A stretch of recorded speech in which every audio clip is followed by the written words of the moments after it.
something that the world wasn't used to seeing. Today, we have our tiny, beautiful little thing, and her name is Susan. She was soon followed by Austin and Jensen.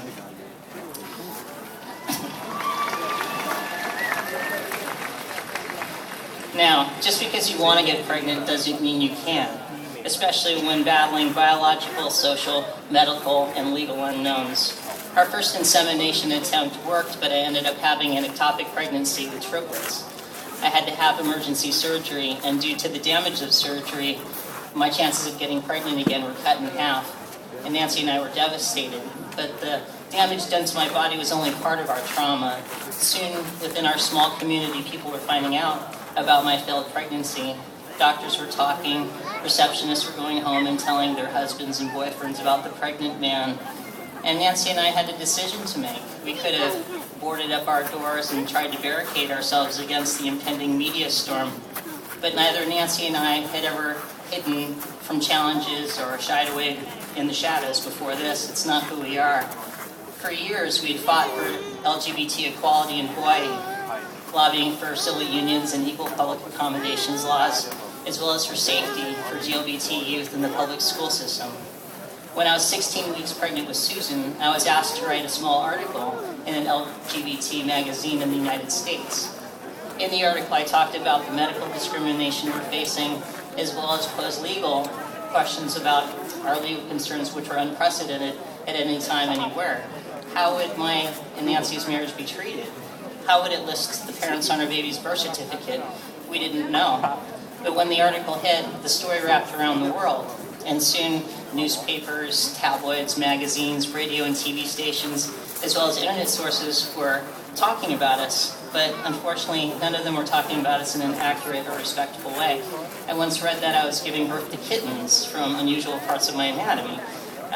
But for that moment, I was the most talked about pregnant person on the planet, and the least understood. Nancy and I didn't set out to be public figures. It was clear that we couldn't hide my pregnancy. Embarrassingly enough, at one point we thought we could all just tell people I'd suddenly gotten fat. But once the world found out about our story, albeit a sensational version lacking truth and emotion, we knew we had to set the record straight. We certainly didn't will ourselves on Oprah's show, make lots of money, or want to be famous. No one has that power. All we wanted was a family of our own, and we did what it took to have one. We did something unconventional, and I broke a few archaic gender stereotypes. In the process, I confused and angered some people, while I helped embolden others face their own adversities, including other trans men bringing babies into this world.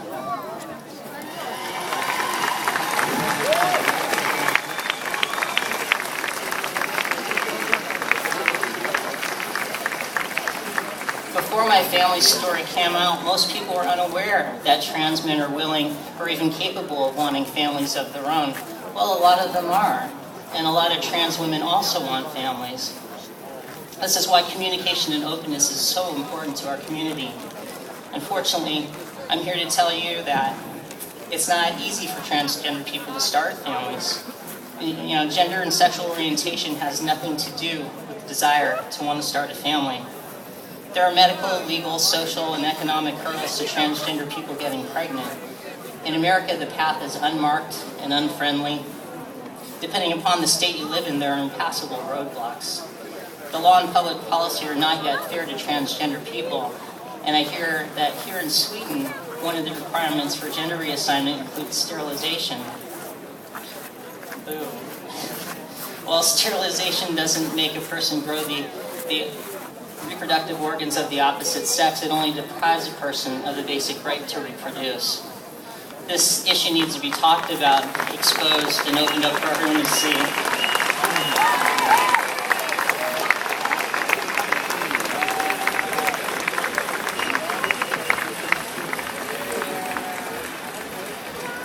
That's why I'm here. I hope to show your lawmakers the beautiful children that this transgender man made with his wife.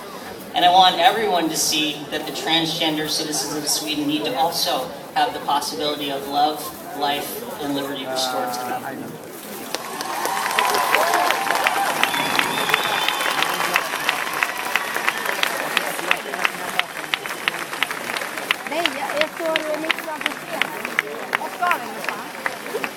Now would Nancy and I do everything again, knowing the kind of public scrutiny we'd face?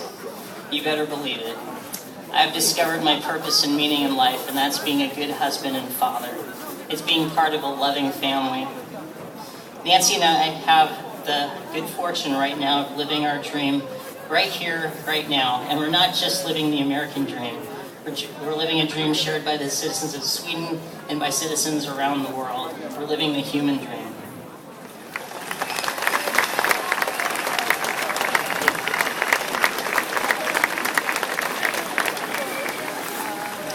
Accidental transgender reproductive rights spokesperson, so be it. I just see myself as Thomas, husband and father. An open person is a likable, approachable person with nothing to hide. Being true to oneself and others is one of the first steps to inner peace and harmony. It's contagious and liberating. It's crucial to a fair and understanding society. Openness sheds light on ignorance and helps to destroy harmful stereotypes. Even though initially going public was unanticipated for me, I now feel happy and fortunate to have opportunities like this one to continue to speak openly about our family, our love, and our beautiful children.